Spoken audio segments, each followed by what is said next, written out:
کوئی اچھا نہیں ہے اس میں. ٹھیک. اب جو ہے انتقال جب ہو جاتا ہے تو واقعی میں پیٹیاں نکل جاتی ہیں, چیئیں نکل جاتے ہیں, چنے لوگ پڑتے ہیں, پتہ نہیں کیا کیا کرتے ہیں. یاد رکھیے شریعت کی روح سے یہ چیزیں درست نہیں ہیں. جو کچھ آپ کر سکتے ہو کیا ہے, جو رسول اللہ کی ایک حدیث ہے جو حسن درجے کی, آپ نے فرمایا کہ اپنی میت پر سورہ یاسین پڑھو. علماء اس کی شرح میں لکھتے ہیں, اس کی تفسیر میں لکھتے ہیں کہ اس سے مراد ہے موت کے وقت پڑھو تاکہ آسانی ہو, بعد نہیں ہو, وقت. میت سے مراد یہ کہ جو اب موت یقینی ہے, جس پر سکرات کی حالت میں چلے گا, نزا جس کو بولتے ہیں, تب پڑھو. اب ہم نے تو وہ چھوڑ دیا, مرنے کے بعد پڑھتے بیٹھتے ہیں اس کے بعد,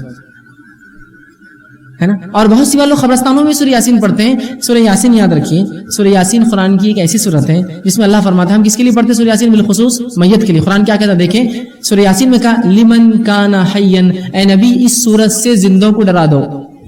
اور ہم کس پر پڑھ رہے ہیں؟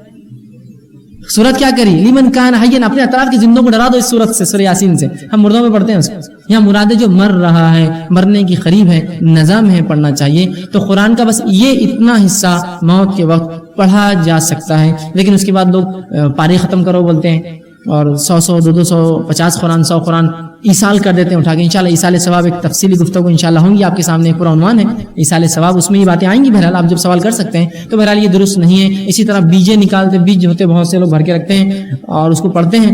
بہرحال یہ بھی رسول سنت سے ثابت نہیں. آپ کو کچھ پڑھنا ہے تسبیحات تو ایک تو انگلیوں پر پڑھیے آپ, سیدھے ہاتھ. رسول اللہ ترمذی کی روایت ہے آپ سیدھے ہاتھ کے پیریوں پر تسبیحات پڑھا کرتے تھے, الٹے ہاتھ پر نہیں پڑھتے تھے آپ, سیدھے ہاتھ پر صرف. رسول اللہ سیدھے ہاتھ پر پڑھنا چاہیے پیریوں پر. دوسرا مخصوص کچھ ہی تسبیح ہے جو ہاتھ پہ آپ گن کر پڑھتے تھے, بقیہ تو انلمیٹڈ, جیسے لا الہ الا اللہ, یہ لمٹ نہیں ہے 1.25 لاکھ 1.5 لاکھ 2 لاکھ آیت کریمہ فلاں فلاں, ہے نا. یہ آیت کریمہ اور یہ سب یہ درست نہیں. یاد رکھیے قرآن کی ہر آیت کریم ہے. یہ آیت کریمہ خاص کہاں سے آ گئی ہے؟ ٹھیک ہے. ہاں الگ بات ہے اس کی فضیلت ہے کہ گناہگار انسان اس کو زیادہ پڑھے, لا الہ الا انت سبحانک انی کنت من الظالمین. لیکن یہ الگ سے بیٹھنا, جمع ہونا, چیوں پر پڑھنا, چاہے کسی کی موت پر پڑھنا یا چاہے کسی جگہ پڑھنا, یہ درست نہیں ہے. تو یہ بیجوں کا نکالنا, ڈبوں کا نکالنا یا قرآن کے پاروں کا پڑھ کے یہ سوچنا اس کو ایثار ہو جائے گا, یہ نہیں ملتا ہے. اس معاملے آپ لوگوں کی اصلاح کریں اور بتائیں میت کو 3 چیزوں کا اجر ملتا ہے. جو اس نے کار خیر کیا, جو نافع علم چھوڑ گیا اس علم کو بڑھائیے, اس کے کار خیر کو باقی رکھیے, اور اگر تم اولاد ہو تو خوب دعا کرو, انشاءاللہ یہ اجر اس کو ملتا ہے. کسی نے سوال کیا کہ صبح سورہ یاسین پڑھنا کیسا ہے؟ تو دیکھیے صبح خاص طور سے بعد نماز فجر قرآن کو پڑھنا چاہیے, چونکہ قرآن کا فجر میں پڑھنا مشہود ہے, مطلب فرشتے آ کر گواہی دیں گے اس کی, وہ موجود ہوتے ہیں. تو فجر کے بعد جب ہم قرآن پڑھتے ہیں تو فرشتے اس وقت کیا ہوتے ہیں؟ موجود ہوتے ہیں. افضل وقت قرآن پڑھنے کا, ویسے تو کبھی پڑھی کوئی مسئلہ نہیں, لیکن افضل وقت قرآن پڑھنے کا کب ہے؟ بعد نماز فجر پڑھا کریں. سوال تھا یاسین. دیکھیے یاسین کی کوئی مخصوص فضیلت نہیں آتی ہے. جو ایک روایت ملتی ہے کہ یاسین جو ہے یہ قرآن کا دل ہے, وہ روایت ضعیف ہے, یاد رکھیں. تو لہٰذا یاسین کی کوئی مخصوص فضیلت نہیں ہے. رحمان کی سورہ رحمان کی کوئی مخصوص فضیلت نہیں ہے. مخصوص فضائل والے سورے, مخصوص فضائل والی آیتیں اور مخصوص فضائل والے قرآنی الفاظ, یہ تینوں پہ میرا پورا ایک لیکچر ہے کمپلیٹ. قرآنی صورتیں اور ان کے فضائل, قرآنی آیتیں اور ان کے فضائل, قرآنی الفاظ اور ان کے فضائل, آپ وہ دیکھ لیں. سورہ یاسین کی ایسی کوئی فضیلت ہمیں نہیں ملتی ہے. لیکن آپ کہیں فجر کے بعد یاسین پڑھ سکتے ہیں؟ ہاں, قرآن کا کوئی بھی سورہ پڑھ سکتے, تو آپ یاسین نہیں پڑھ سکتے, لیکن یاسین کو ہی خاص نہ کر لے کہ روز بعد نماز فجر پڑھیں, ٹھیک ہے. بلکہ آپ کبھی یاسین پڑھے تو کبھی اس کے بعد والا سورہ پڑھے, کبھی اس کے پہلے والا سورہ پڑھے, کبھی کوئی اور پڑھے, کبھی سورہ بقرہ, کچھ بھی کر سکتے ہیں. بہرحال پورے قرآن کو پڑھنے کا ایک معمول ڈالے, اس میں یاسین بھی شامل ہو سکتا ہے. لیکن آپ چاہ رہے یاسین کو یاد کرنا اس لیے پڑھ رہے ہیں تو کوئی اس میں حرج تو نہیں ہے, مطلب کوئی غلط تو نہیں ہے, لیکن اس کو معمول بنا لینا میں کہوں گا یہ درست نہیں ہوگا. بلکہ پورے قرآن کو معمول بنائیے. الف لام میم ذالک الکتاب سے مطلب سورہ فاتحہ تو پڑھتے ہی ہیں, سورہ فاتحہ سے شروع کیجیے اور اس کے بعد سورہ ناس تک جائیے, پھر سورہ فاتحہ سے. تو ایک روٹین بنائیے کہ سال بھر میں قرآن ختم ہو جائے ہمارا. تو پڑھ سکتے ہیں فجر کے بعد, لیکن اس کی خاص فضیلت نہیں, تو روز کا معمول نہ رکھتے ہوئے پورا قرآن ختم کرنے کی کوشش کی جائے. سورہ یاسین کے تعلق سے سوال ہے کہ اس کے تعلق سے معاشرے میں بہت زیادہ اس کے فضائل بیان کیے جاتے ہیں, اور کسی کی موت کا وقت قریب ہو تو اس کے نزدیک بھی پڑھا جائے, ایسا بھی کہتے ہیں کچھ لوگ, اور اس کے بہت سارے فضائل بیان کرتے ہیں, جبکہ کتاب سنت سے اس کے کیا فضائل ہمیں ملتے ہیں, اس کے تعلق سے وضاحت. بھائی نے سوال کیا کہ سورۃ الیاسین کے تعلق سے بہت سارے فضائل لوگ بیان کرتے ہیں, تو کچھ فضائل جو ثابت ہے بتائیے. ایسا لوگ بولتے ہیں کوئی شخص مرے تو اس پہ پڑھنا, یا خبر پہ بھی جا کر لوگ پڑھتے ہیں, قبرستان میں پڑھتے ہیں, اس کا کیا مسئلہ ہے؟ تو دیکھیے سورہ یاسین کے تعلق سے ایک فضیلت جو بیان کی جاتی ہے کہ یہ قرآن کا دل ہے, یہ ثابت نہیں ہے. یاد رکھیے, یہ واضح کر دوں, سورہ یاسین قرآن کا دل ہے بول کر جو روایتیں آتی ہیں وہ صحیح درجے کی نہیں ہے کوئی بھی. یاد رکھیں, تو لہٰذا یہ فضیلت تو سورت کی نہیں ہے. رہا موتا کے وقت اس کو پڑھنا یا قبر پر پڑھنا یا دفناتے وقت پڑھنا یا اس کے بعد قبر پر جب بھی گئے پڑھنا، اس کی کیا حقیقت ہے؟ تو یاد رکھیے ایک روایت اس طرح سے ابو داؤد کی ملتی ہے جو حسن درجے تک پہنچتی ہے، جس میں یہ الفاظ ہے کہ اپنے موتا کے لیے سورہ یاسین پڑھو۔ تو یہاں علماء اس کی شرح کرتے ہیں اور یہ بیان کرتے ہیں کہ جب کوئی آدمی مر رہا ہو تو اس کے نزدیک سورہ یاسین پڑھنا، نہ کہ مرنے کے بعد۔ لیکن موتا کیوں کہا؟ موتا اس لیے کہا کہ اس کی جان اب نکل رہی ہے، مطلب اب وہ سکرات کی حالت میں ہے، ٹھیک ہے، اب وہ مرنے ہی والا ہے۔ تو جو مرنے والا ہے وہ موتا ہی ہے، اب بچتا نہیں۔ کوئی آدمی سکرات میں چلے جائے یا فرشتوں کو دیکھ لے تو اب بچتا نہیں، لیکن تلقین کے لیے کہ وہ اللہ کو یاد کرے، ذکر کرے، تلقین کے لیے تاکہ وہ قرآن کو پڑھے، سورہ یاسین پڑھنا چاہیے تاکہ وہ کرے۔ تو یہ معنی میں ہے، تو وہ جو ہے کہ اپنے موتا پہ جو ہے سورہ یاسین پڑھو، اس کا معنی ہے جو مر رہا ہو یا مرنے میں تکلیف ہو رہی ہو یا سکرات کا یا نظر کی حالت لمبی جا رہی ہو تو اس کے پاس پڑھنا چاہیے معنی ہے۔ لیکن اس کا ہرگز معنی یہ نہیں ہے کہ مرنے کے بعد دفناتے وقت یا قبر پہ دفنانے کے بعد یا جب بھی قبر پہ جایا جائے سورہ یاسین پڑھے، چونکہ حدیث میں نہ بولے موت، تو موت سے مراد یہاں جو مر رہا ہو، جانکنی میں ہو، سکرات ہو، تکلیف ہو موت کی، تو تب ایسے شخص کے بازو تاکہ وہ یاد کرے، سنے، دہرائے، پڑھے، اللہ کا ذکر کان میں جائے، اس کے لیے آپ سورۃ الیاسین وہاں پڑھ سکتے ہیں، ٹھیک ہے۔ تو بہرحال یہ تو اس کی ایک فضیلت میں کہوں گا، یہ ایک بات ثابت ہے اس کے تعلق سے، لیکن باقی دیگر بہت سارے فضائل کہ اس کو جمعہ کے دن اتنے بار پڑھے تو یہ فضیلت، آدھی رات کو پڑھے تو اتنی فضیلت، 11 بار پڑھے، 21 بار، 40 بار، 40 دن، 21 دن، پتہ نہیں کیا کیا لوگوں نے مان لیے، یہ ثابت نہیں ہے۔ ہاں جو مر رہا ہے اس کے بعد آپ پڑھ سکتے ہیں، اور اسی طرح قرآن کی تلاوت میں تو یہ آتا ہی رہیں گا بہرحال، تو آپ تب پڑھ سکتے ہیں۔ اور اس سورہ یاسین میں بڑے اچھے واقعے یاد رکھیے، اور سورہ یاسین کے اندر اللہ رب العزت فرماتا ہے کہ اس سورت کے ذریعے اپنے اطراف کے لوگوں کو جو زندہ ہے محمد صلی اللہ علیہ وسلم ڈراؤ، کس سورت کے ذریعے؟ سورہ یاسین کے ذریعے اپنے اطراف زندہ لوگوں کو ڈراؤ۔ لیکن کتنی عجیب بات ہے نا، اسی سورت کو لے کے لوگ اکثر اپنے مردوں کو ڈراتے ہیں۔ کیا کہا کہ اس سورت کے ذریعے، چونکہ تمہارے سے پہلے یہاں نبی نہیں آیا، اس قوم کے اندر ایک لمبا عرصہ گزر گیا، ان کے اندر کوئی ڈرانے والا نہیں ہے، تو اس سورت کے ذریعے اپنے اطراف کے زندوں کو ڈراؤ۔ اور ہم اس سورت کے ذریعے اپنے مردوں کو ڈراتے ہیں، خبروں میں پڑھتے ہیں، کبھی اس کا معنی، اس کا مفہوم نہیں جانتے کہ سورۃ الیاسین جس کے بارے میں پتہ نہیں کتنے فضائل لوگوں نے بنا لیے جو کہ ہے بھی نہیں، کم از کم مانتے ہو اتنے ہیں تو کم سے پڑھ کے تو دیکھو کیا کہتی ہے وہ سورت، کیا پیغام، کیا میسج، کیا سندیش لی ہوئی یہ سورت۔ بہرحال تو قرآن سے بڑا ہمارا عجیب حال ہے، بس فضائل کی حد تک موجود ہے، کبھی زندگیوں میں بیمار ہو جائے تو گھول کے کھانے پینے لٹکانے کے لیے موجود ہے، لڑائی ہو جائے تو قسم کھانے کے لیے لاؤ بیچ میں ہاتھ رکھتا قرآن پر قسم کھاتا، اس کے لیے موجود ہے۔ لیکن میرے بھائیوں جو اس کا اصل فائدہ تھا وہ تھا کہ اس قرآن کی ہم ایمان لانے کے بعد تلاوت کریں، یہ کیا کہنا چاہتا ہے، چونکہ ہماری زبان عربی نہیں، اس کو سمجھیں، اس کے پیغام کو سمجھ کر دوسروں تک پہنچائے، زندگی میں اپنے عمل میں لائے اور دوسروں تک پہنچائے، اس کے حقوق ہے، کچھ رائٹس ہیں۔ تو بہرحال یہ تو ہم نے چھوڑ دیا، اور باقی سارا تو سورۃ الیاسین دل ہے، یہ ثابت نہیں ہے۔ سورۃ الیاسین کو میت کی قریب پڑھنے کے تعلق سے آتا ہے کہ یہ موت کی تکلیف سے راحت یا اس کو تلقین میں، قرآن تلقین میں آئیں گا، بہرحال تو آپ ایسا انشاءاللہ عزیز کر سکتے ہیں۔ بسم اللہ سے اس چیز کو شروع کریں گے، حالانکہ بسم اللہ قرآن کی آیت کے اعتبار سے بہت بعد میں آتا ہے، لیکن چونکہ ہم بسم اللہ سے ہی قرآن کی سوروں کی ابتدا کرتے ہیں اور قرآن کو پڑھنا شروع کرتے ہیں، اور اسی کے ساتھ ساتھ دنیا کے تقریباً کم و بیش تمام کاموں کو بسم اللہ کے ساتھ شروع کرتے ہیں، تو ہم پہلے قرآن کی، چونکہ بسم اللہ آیت بھی ہے، یاد رکھیے سورہ نمل کے اندر آپ دیکھ سکتے ہیں کہ سلیمان علیہ السلام نے جب سبا کی رانی کو خط لکھا، لیٹر لکھا، تو پھر اس کے اندر بسم اللہ الرحمن الرحیم سے انہوں نے شروعات کی۔ قرآن کے اندر جو ہے بسم اللہ ایک آیت کی شکل میں بھی ہے، اور اکثر صورتوں کی ابتدا میں بسم اللہ پڑھا جاتا ہے، یاد رکھیے۔ تو بسم اللہ سے انشاءاللہ العزیز ہم بات کو اپنی شروع کریں گے۔ تو آئیے سب سے پہلی چیز جو ہے بسم اللہ، ویسے سورۃ الفاتحہ بہرحال اس کا ایک حصہ بھی ہے، اور اس کے ساتھ ساتھ سورہ نمل جو ہے اس کا بھی بہرحال ایک حصہ ہے۔ بسم اللہ کے تعلق سے یاد رکھیے اس کے اتنے فضائل ہیں کہ میں سمجھتا ہوں قرآن کی بعض آیتوں کے فضائل میں سے آدھے فضائل تو اسی کے ہم دیکھ سکتے ہیں، چونکہ قرآن کی ہر آیت کی فضیلت اور ہر جملہ یا لفظ کی فضیلت تو نہیں ملتی ہے، لیکن جو ملتی ہے ان میں سے بسم اللہ کی بہت زیادہ فضیلت ملتی ہے۔ آئیے چند باتیں ہم دیکھتے ہیں۔ نبی اکرم صلی اللہ علیہ وسلم نے بسم اللہ کے تعلق سے بیان کیا، اس میں سے ایک جو ابن ماجہ کی روایت ہے، آپ صلی اللہ علیہ وسلم فرماتے اور کہتے ہیں کہ جس کھانے کو بسم اللہ الرحمن الرحیم پڑھ کر جو ہے کھایا جائے اس میں برکت پڑ جاتی ہے، مطلب کھاتے وقت انسان بسم اللہ الرحمن الرحیم پڑھ کر کھائے تو اس کھانے میں اللہ تعالیٰ برکت دے دیتا ہے، ابن ماجہ کی روایت ہے۔ اور وحشی رضی اللہ عنہ فرمایا اللہ کے رسول صلی اللہ علیہ وسلم، ہم کھانا کھاتے ہیں لیکن سیر نہیں ہوتے، کھانا تو کھاتے ہیں لیکن سیر نہیں ہوتے، مطلب مطمئن نہیں ہوتے کھانے کے بعد۔ تو آپ صلی اللہ علیہ وسلم ارشاد فرمایا شاید تم لوگ الگ الگ کھانا کھاتے ہو، مطلب تم لوگ الگ الگ بیٹھ کر کھاتے ہو، تو کہاں ایسے ہی ہوتا ہے؟ تو انہوں نے غرض کیا ہاں یا رسول اللہ صلی اللہ علیہ وسلم ہم الگ الگ کھاتے. تو آپ صلی اللہ علیہ وسلم نے فرمایا اور کہا کھانا اکٹھے کھایا کرو، مطلب کھانا کھاتے وقت ساتھ مل کر کھایا کرو، اور اس پر اللہ کا نام لیا کرو، اور اس کھانے پر اللہ کا نام بسم اللہ الرحمن الرحیم پڑھا کرو، تو تمہارے کھانے میں برکت ڈال دی جائیں گی.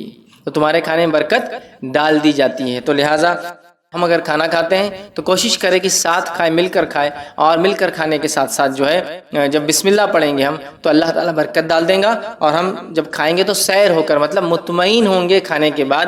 ورنہ بہت سارے لوگ ہم دیکھتے ہیں کبھی کھانے سے مطمئن نہیں ہوتے، اس لیے کہ ہمیشہ بھوکے رہتے ہیں. وہ اس لیے کہ نہ تو ساتھ کھاتے ہیں، بلکہ آج کل کا سسٹم تو یہ الگ الگ کھاؤ، اس لیے کہ پتہ نہیں اس کی کتنی بیماریاں مجھے لگ سکتی ہے نا. ٹھیک ہے، کچھ بیماریاں ہیں جو لگ سکتی ہے، لیکن وہ بھی اللہ کے حکم سے لگیں گی نا. ہر بیماری کے تعلق سے سائنس نہیں کہتی لگ جاتی ہے. ہاں کچھ ہے جو لگتی ہے، کنٹیجس ڈیسیز جو ایک دوسرے کو لگتی ہے، لیکن وہ بھی ہمارا عقیدہ ہے، اللہ جس کو دینا چاہتا ہے دیتا ہے. احتیاطی تدابیر اپنی جگہ ضروری ہے. نبی اکرم صلی اللہ علیہ وسلم نے خارشی اونٹ کو بغیر خارش، کھجلی والے اونٹوں کو بغیر کھجلی والے اونٹوں کے باڑے سے الگ رکھا. یہ تو احتیاطی تدابیر ہے، لیکن اس کے باوجود عقیدہ یہ تھا کہ بیماری دینے والا اللہ ہے، یاد رکھے. تو ساتھ کھانے کے بڑے فضائل یاد رکھے. نبی اکرم صلی اللہ علیہ وسلم صحابہ کے تعلق سے آتا ہے ایک ہی برتن میں کھایا کرتے تھے، اس کے بڑے فضائل. ٹھیک ہے، تو ساتھ کھانے کے فضائل ہے، اور بسم اللہ پڑھنے سے برکت ڈال دی جاتی ہے. اسی طرح بسم اللہ کی فضائل میں سے ایک فضیلت یہ ہے کہ نبی اکرم صلی اللہ علیہ وسلم نے ابو داؤد کی روایت فرمایا کہ جس نے کھانے سے قبل بسم اللہ نہ پڑھی جائے اس کھانے میں شیطان بھی شریک ہو جاتا ہے. اور حدیث کے الفاظ دیکھیے، حذیفہ رضی اللہ عنہ کہتے ہیں کہ رسول اللہ صلی اللہ علیہ وسلم نے فرمایا جس کھانے پر بسم اللہ پڑھی نہ جائے اس کھانے پر شیطان کو اختیار حاصل ہو جاتا ہے. مطلب انسان بسم اللہ نہ پڑھے کھانے کے وقت تو شیطان اس میں اختیار کر لیتا ہے. مطلب جس نے پڑھا جائے تو اس کا اختیار نہیں چلتا، یاد رکھیے. تو کھانے سے پہلے ہم ضرور بسم اللہ پڑھیں. اسی طرح جو ہے رات کو سونے سے قبل دروازہ بند کرنے سے پہلے بسم اللہ پڑھا جائے تو شیطان اس دروازے کو کھول نہیں سکتا. ٹھیک ہے، آئیے حدیث کے الفاظ سنیے. جابر رضی اللہ عنہ فرماتے اور کہتے رسول اللہ صلی اللہ علیہ وسلم نے فرمایا رات سونے سے قبل بسم اللہ پڑھ کر دروازہ جو ہے بند کیا کرو، کیونکہ بسم اللہ پڑھ کر بند کیے گئے دروازے شیطان کھول نہیں سکتا. رات کو سونے سے پہلے بسم اللہ پڑھ کر دروازے بند کیا کرو. جن دروازوں پر بسم اللہ پڑھ کے بند کیے جاتے ہیں اس پہ شیطان اس کو کھول نہیں سکتا. ایک روایت میں کہ شیطان چور کی مدد نہیں کر سکتا، مطلب جب بسم اللہ پڑھ کے دروازہ بند نہیں ہوتا تو شیطان کیا کرتا ہے، چور کی مدد کرتا ہے دروازہ کھولنے میں. اور جب بسم اللہ پڑھ کر بند کیا جاتا ہے تو شیطان چور کی مدد نہیں کر سکتا، یا وہ خود دروازہ نہیں کھول سکتا. اسی طرح جو ہے بسم اللہ کے تعلق سے جو فضیلتیں آتی ہیں اس میں ایک فضیلت یہ ہے جو کام بسم اللہ پڑھ کر کیے جائیں وہ شیطان جنات کے شر اور فتنوں سے محفوظ رہتے ہیں. اسی طرح سونے سے پہلے گھر کے دروازے بند کرنے سے پہلے، روشنی بجھانے سے پہلے، برتن ڈھانپنے سے پہلے بسم اللہ پڑھنا چاہیے. دروازہ بند کرنا ہے، لائٹ روشنی بجھانا ہے، دیا بند کرنا ہے، برتن ڈھانکنا ہے، سب سے پہلے کیا پڑھنا ہے، بسم اللہ. میں اگر عام زبان میں آپ سے کہوں تو بسم اللہ ایک ایسی ماسٹر کی ہے، جب کوئی دعا یاد نہ ہو تو اللہ کے نام سے لگا دے کافی ہے، اللہ کے نام سے لگا دے. آئیے حدیث کے الفاظ سنیے. حدیث بخاری کی روایت ہے اور جابر رضی اللہ عنہ حدیث کو روایت کرتے ہیں کہ نبی اکرم صلی اللہ علیہ وسلم نے فرمایا جب رات کا اندھیرا چھا جائے تو اپنے بچوں کو گھروں میں روک لیا کرو. ٹھیک ہے، کیونکہ اس وقت شیاطین اور جن پھیل جاتے ہیں. جب اندھیرا ہوتا ہے مطلب دن اور رات ملتے ہیں، مغرب کا وقت شیطان پھیل جاتے ہیں تو بچوں کو اندر روک لینا چاہیے. اور جن پھیل جاتے ہیں عشاء سے کچھ دیر بعد بچوں کو چھوڑ دیا کرو. مطلب عشاء کے بعد پھر تم چھوڑ سکتے ہو، اس وقت کوئی مسئلہ نہیں، بچے محفوظ ہیں. گھر کا دروازہ بسم اللہ پڑھ کر بند کرو. چراغ کو بسم اللہ کہہ کر بجھاؤ. پانی کے برتن کو بسم اللہ کہہ کر ڈھانپ دو اور دوسرے برتن بھی بسم اللہ کہہ کر ڈھانپو. اگر برتن ڈھانپنے کے لیے کوئی ڈھکن نہ ہو تو کوئی چیز آڑی رکھ دو. کوئی چیز آڑی رکھ دو مطلب رات میں مغرب کے بعد بچوں کو اندر لے لینا چاہیے، عشاء کے بعد نکل سکتے ہو، کوئی مسئلہ نہیں انشاءاللہ.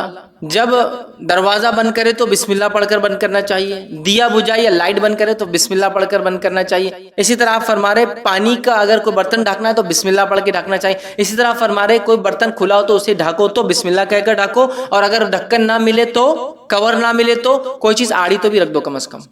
یہ کیوں کہا آپ نے؟ پانی پہ ڈھانک دو، کھانے پہ ڈھانک دو. اور اگر ڈھکن نہ بھی رکھ سکو، ڈھکن پورا ڈھکتا ہے نا، کوئی بھی چیز آڑی مطلب پورا نہ بھی ڈھکے تھوڑا ڈھک سکتے آپ.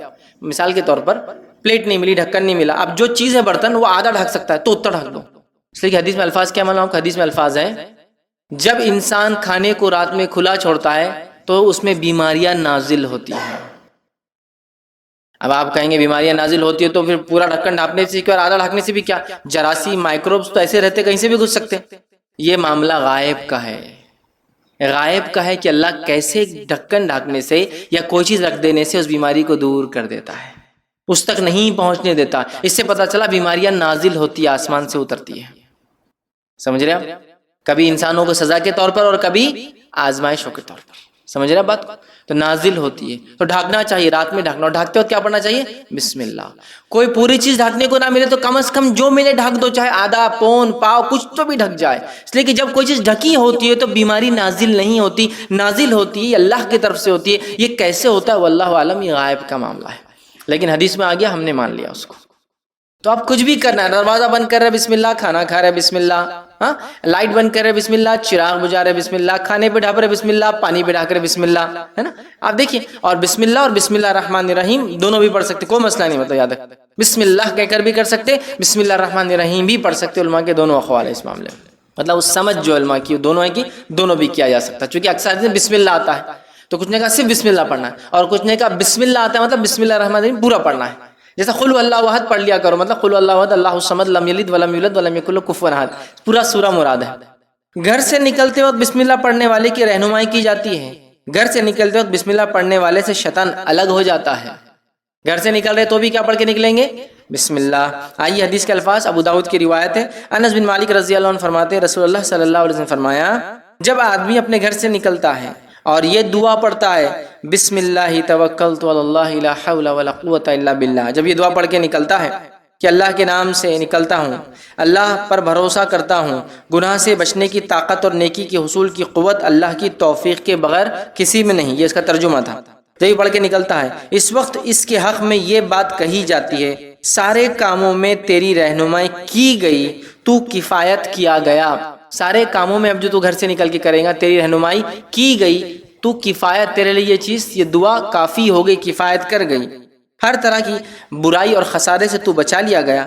بس شیطان اس سے الگ ہو جاتا ہے. اب شیطان کو کچھ باقی نہیں رہتا، شیطان اس سے الگ ہو جاتا ہے. اور دوسرا شیطان اس سے کہتا ہے تم اس شخص پر کیسے مسلط ہو سکتے ہو جس کی رہنمائی کی گئی، جس کی کفایت کی گئی ہے. شیطان کو دوسرا شیطان بولتا اب اس پہ تم کنٹرول نہیں حاصل کر سکتے ہو چونکہ اس کی کفایت کی گئی، اس کی رہنمائی کی گئی ہے. تو بسم اللہ پڑھ کر گھر سے نکلنا چاہیے، یاد رکھیے. اسی طرح جامع ترمذی کی روایت ہے، بسم اللہ کہنے سے شیطان ابن آدم کی شرمگاہ نہیں دیکھ سکتا. ٹھیک ہے، آئیے حدیث کا الفاظ سنیے. جامع ترمذی کی روایت ہے، بسم اللہ کہنے سے شیطان ابن آدم کی شرمگاہ نہیں دیکھ سکتا. حدیث کے الفاظ اس طرح سے، علی رضی اللہ عنہ فرماتے ہیں رسول اللہ صلی اللہ علیہ وسلم نے فرمایا بسم اللہ کہنا جنات کی آنکھوں اور بنی آدم مطلب انسان کی اولاد، مرد ہو یا عورت ہو، کی شرمگاہ کے درمیان پردہ بن جاتا ہے. جب انسان بسم اللہ پڑھتا ہے تو شیطان اور ابن آدم کی شرمگاہ کے بیچ میں بسم اللہ پردہ بن جاتا ہے نا. اور شیطان ایسے وقتوں میں جب انسان کپڑے اتارتا ہے، اس کو تاڑتا ہے، اس کو ستاتا ہے، اس کو تکلیف دینے کی پوری کوشش کرتا ہے. اس لیے حدیث میں آتا ہے کہ جب بیت الخلاء جاؤ تو دعا پڑھ کر جاؤ، ہے نا. دعا اس کی کہ اللہ میں خبث اور خبائث، جو خبیث قسم کے بدترین مرد اور عورت ان میں ہیں، ان سے پناہ مانگتا ہوں. اللہم انی اعوذ بک من الخبث والخبائث. ٹھیک ہے، میل اور فیمیل دونوں، جن اور جنات جو برے ہوتے ہیں ان سے میں اللہ تیری پناہ چاہتا ہوں. سمجھ رہے بات کو؟ تو بہرحال بسم اللہ پڑھنے سے ابن آدم کی شرمگاہ انسان نہیں دیکھ سکتا. ٹھیک ہے، بسم اللہ پڑھنے سے انسان شیطان کے حملے سے محفوظ ہو جاتا ہے. آئیے مسلم کی روایت ہے، جابر بن عبداللہ رضی اللہ عنہ کے راوی فرماتے ہیں رسول اللہ صلی اللہ علیہ وسلم نے فرمایا، اور آپ نے فرماتے ہوئے سنا کہ آدمی اپنے گھر میں داخل ہونے سے پہلے اور کھانا کھانے سے پہلے اللہ عز و جل کا نام لیتا ہے، مطلب بسم اللہ الرحمن الرحیم پڑھتا ہے، تو شیطان اپنے ساتھیوں سے کہتا ہے یہاں تمہارے لیے ٹھکانہ ہے نہ کھانا ہے. جب آدمی گھر میں جا رہا ہے بسم اللہ پڑھ کے جا رہا ہے، بسم اللہ پڑھ کے کھا رہا ہے، شیطان بولتا ہے نہ آج رہنے کی جگہ ہے، نہ آج یہاں کھانے کی جگہ ہے تمہارے، اپنے ساتھیوں کو بولتا ہے. اور جب آدمی اللہ کا نام لیے بغیر داخل ہوتا ہے تو شیطان کہتا ہے تمہارے لیے رہنے کی جگہ ہو گئی ہے. اور جب آدمی کھانا کھاتے وقت بسم اللہ نہیں کہتا تو شیطان کہتا تمہارے لیے کھانے کا انتظام بھی ہو گیا ہے. سمجھ رہا؟ تو انسان اگر کھانا کھاتے بسم اللہ نہ پڑھے، شیطان بولتا کھانے کا انتظام ہو گیا. بسم اللہ پڑھ کر گھر میں نہ داخل ہو تو شیطان کہتا رہنے کا انتظام ہو گیا. بسم اللہ پڑھ کے داخل تو لیکن کھاتے وقت نہ پڑھے تو کہتا ہے آج رہنے کا نہیں ہوا لیکن کھانے کا ہو گیا. بسم اللہ پڑھ کے داخل تو ہوا انسان لیکن کھانا کھاتے نہیں پڑا تو کہتا کھانے کا ہو گیا، رہنے کا نہیں ہوا. مطلب بسم اللہ کھانے سے پہلے، دروازہ بند کرنے سے پہلے، اٹھنے سے پہلے، کپڑے بدلنے سے پہلے، یا آدمی کپڑے اتار رہا ہے اس وقت بسم اللہ کہنا چاہیے، تو شیطان دیکھ نہیں سکتا، انسان شیطان سے مکمل محفوظ رہتا ہے. اسی طرح ہم بستری سے قبل بسم اللہ پڑھنے والے میاں بیوی کی اولاد شیطان کے شر سے محفوظ رہتی ہے۔ اور نبی اکرم صلی اللہ علیہ وسلم فرماتے ہیں، صحیح بخاری اور صحیح مسلم کی روایت، آپ نے فرمایا کہا، عبداللہ بن عباس رضی اللہ عنہ اس کے راوی فرماتے ہیں، رسول اللہ صلی اللہ علیہ وسلم فرمایا، جب لوگوں میں سے کوئی اپنی بیوی کے پاس آنے کا ارادہ کرے تو یوں کہے، بسم اللہ اللہم جنبنا الشیطان و جنب الشیطان ما رزقتنا، وہ یوں کہے جس کا ترجمہ ہے، اللہ کے نام سے اے اللہ ہمیں شیطان سے دور رکھ اور اس اولاد سے بھی شیطان کو دور رکھ جو تو ہمیں عطا فرمائے۔ بس اگر اس نے ہم بستری کے دوران اس کی قسمت میں اولاد لکھی تھی، مطلب اس ہم بستری سے اگر اس کی قسمت میں اولاد لکھی تھی تو آپ فرماتے تو شیطان اسے کبھی ضر نہیں پہنچائیں گا، نقصان نہیں پہنچائیں گا۔ تو دعا میں سکھا دی، تو ہم بستری سے پہلے، دروازہ کھولنے سے پہلے، دروازہ بند کرنے سے پہلے، کھانے سے پہلے، چراغ بجھانے سے پہلے، لائٹ بند کرنے سے پہلے، لباس بدلنے سے پہلے۔ اسی طرح حدیث میں آتا ہے وضو سے پہلے بسم اللہ پڑھو، اس لیے کہ اس کا وضو نہیں جس نے بسم اللہ نہیں پڑھا، مطلب بہت ضروری، بڑا اہم ہے۔ وہاں بسم اللہ آ گیا تو گویا بسم اللہ، قرآن سے پہلے ہم بسم اللہ پڑھتے اللہ کے نام سے، گویا ہر کام کو اللہ رب العزت کے نام سے ہمیں شروع کرنا چاہیے۔ اس کی بڑی فضیلت ہے، یاد رکھیں، ٹھیک ہے۔ اسی طرح جو ہے ناگہانی آفت، اللہ ایسی چیز جو ایکسپیکٹ نہیں کیے تھے، آپ نے کوئی آفت آ گئی، پر بسم اللہ پڑھی جائے تو اللہ سکینت نازل فرما دیتا ہے۔ اس لیے میں نے کہا بسم اللہ ماسٹر کی ہے، ایک ایسی دعا ہے کہ کچھ نہ آئے تو یہ کر لیجیے آپ، ٹھیک۔ آئیے الفاظ سنیے، یہ جو ہے سنن نسائی کی روایت ہے، اور جابر بن عبداللہ رضی اللہ عنہ اس کے راوی فرماتے ہیں کہ غزوہ احد کے روز نبی اکرم صلی اللہ علیہ وسلم جو ہے 12 انصاریوں کے ساتھ الگ تھلگ رہ گئے تھے، اس میں طلحہ بن عبید اللہ رضی اللہ عنہ بھی شامل تھے۔ مشرکوں نے ان کا گھیراؤ کر لیا، آپ صلی اللہ علیہ وسلم ان کی طرف پلٹتے ہوئے فرمایا، ان لوگوں سے کون نپٹیں گا؟ حضرت طلحہ رضی اللہ عنہ نے عرض کیا کہ میں ان سے نپٹوں گا۔ چنانچہ طلحہ رضی اللہ عنہ نے تنہا 11 آدمیوں کے برابر قتال کیا، مطلب 11 آدمیوں سے انہوں نے اکیلے لڑا، ٹھیک ہے، اور قتال کیا، حتیٰ کہ آپ کے ہاتھ پر مشرک کی تلوار کی ایسی ضرب لگی، مطلب وہ لڑتے لڑتے ایک مشرک نے ایسی تلوار ماری کہ طلحہ رضی اللہ عنہ کی انگلیاں کٹ گئی، جس ہاتھ میں تلوار تھی وہ انگلیاں کٹ گئی، اور ان کے منہ سے سی کی آواز، انگلیاں کٹ گئی تو آواز نکلی، آدمی تکلیف، تو سی کی آواز نکلی۔ رسول اللہ صلی اللہ علیہ وسلم نے ارشاد فرمایا، اگر تو بسم اللہ کہتا، اگر تو سی کے بدلے اللہ کا ذکر کرتا، بسم اللہ کہتا، تو فرشتے تجھے اوپر اٹھا لیتے حتیٰ کہ یہ لوگ بھی دیکھتے، ٹھیک ہے۔ اس کے بعد اللہ تعالیٰ نے مشرکوں کو ناکام کر دیا۔ تو آپ نے ان کی اس تکلیف پہ فرمایا کہ اگر تو اس تکلیف کی آواز میں کی جگہ بسم اللہ پڑھ لیتا تو فرشتے تجھے اٹھا لیتے اور سارے لوگ دیکھ سکتے اس کو۔ تکلیف، مصیبت، پریشانی ہے نا، انگلیاں کٹ گئی، ایسی تکلیف آئی جس کا ایکسپیکٹیشن نہیں تھا، تکلیف نہیں تو بسم اللہ، بچہ گرا آپ کا بسم اللہ، آپ گر گئے بسم اللہ، ہر جگہ، ہر، اس لیے ماسٹر کی ہے، مطلب ایسی چابی جس سے ہر دروازہ کھلتا ہے نا، ویسی دعا ہے، ہر چیز کچھ مصیبت، پریشانی، مشکل، کوئی کام شروع کرنا ہے، کوئی کام ختم کرنا ہے، کوئی چیز کھل رہی ہے، کوئی چیز بند ہو رہی ہے، ہر جگہ بسم اللہ، اللہ کے نام سے، چونکہ اللہ کا نام بے انتہا برکت ہے، جس کی کوئی انتہا، کوئی لمٹ نہیں، لمٹ لیس جو اس کے نام میں برکت ہے، ٹھیک ہے۔ تو اس کو ہم اپنا معمول بنا لے، بسم اللہ بسم اللہ بسم اللہ کہنے کی ایک عادت ڈالے، یاد رکھ، ٹھیک ہے۔ تو بسم اللہ کے ویسے بڑے بڑے فضائل ہیں، میں نے یہاں کچھ ہی رکھے، یاد رکھیے، اور بھی ہے، وقت نہیں کہ میں ساری چیزوں کو بسم اللہ کی اور کیا کیا فضائل آتے رکھوں، لیکن میں سمجھتا ہوں بہت ساری رکھ دیا۔ بسم اللہ کی اہمیت پتہ چل گئی، بسم اللہ بڑی اہم چیز ہے۔ بہت سارے لوگ پوچھتے ہیں کہ ہم دوا کھائے تو بھی بسم اللہ پڑھیں، اس لیے کہ بسم اللہ سے تو برکت آ جاتی ہے، تو بہت سے لوگ بسم اللہ نہیں پڑھ کے دوا کھاتے ہیں، بولتے نہیں بسم اللہ پڑھ کے تو بیماری میں برکت آ جائیں گی۔ لیکن اگر تھوڑا عقل سے بھی سوچے، عقل سے بھی سوچے، تو دوا بیماری کے لیے کھاتے یا شفا کے لیے کھاتے ہیں؟ شفا کے لیے، تو برکت دوا میں آئیں گی یا بیماری میں آئیں گی؟ دوا میں آئیں گی، لیکن کیسا لوگ پتہ نہیں، بہت سے لوگ میں جانتا ہوں، بلکہ اکثر لوگ بولتے ہیں دوا کھاتے ہو بسم اللہ نہیں پڑھنا، اس لیے کہ اس سے برکت آ جاتی تو بیماری میں برکت آ جائیں گی۔ ارے میرے بھائی، دوا تم بیماری کے لیے کھا رہے ہو، لیکن دوا بیماری کو ہٹانے کے لیے کھا رہے ہو، تو دوا میں برکت آئیں گی یا بیماری میں؟ دوا میں۔ تو پتہ نہیں لوگ اتنے انتہائی پیدل کیسے ہوتے ہیں اور ایسی کیسی بے خوفیاں کرتے ہیں، اور شریعت میں اپنے دماغ ہر چیز کھاؤ تو بسم اللہ، ہر چیز پیو تو بسم اللہ۔ تو دوا بھی کھاتے ہو تو بیماری کے اگینسٹ کھاتے ہو، بیماری کے رد میں کھاتے ہو، بیماری ختم کرنے کھاتے ہو، تو بیماری میں کیسے برکت ہوں گی؟ دوا میں جب بسم اللہ پڑھا جائے گا تو دوا میں اللہ شفا میں برکت دیں گا، بیماری کو ختم کریں گا۔ عجیب و غریب لوگ کرتے ہیں۔ تو بہرحال دوا کھاتے وقت بھی بسم اللہ پڑھنا ہے، سمجھا؟